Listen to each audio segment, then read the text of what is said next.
It appears 50 Cent could use a little extra change in his pocket this week. The 40-year-old rapper filed for Chapter 11 bankruptcy earlier today following a sex tape lawsuit that cost him a pretty large chunk of money. A jury recently awarded Lavanya Levinston a $5 million win after they determined the hip-hop star leaked a sex tape of her and another man. Following 50's loss in court, he filed papers to the U.S. Bankruptcy Court in Connecticut.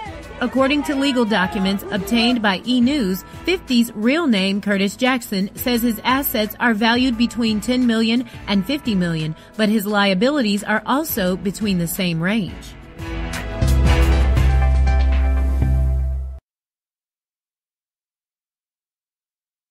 Later, bundle, function, DMs article I night top, 50 Cent may no longer have two quarters to rub together. Curtis, 50 Cent, Jackson filed for Chapter 11 bankruptcy protection on Monday. The Wall Street Journal reports Jackson reported assets and debts each ranging from $10 million to $50 million.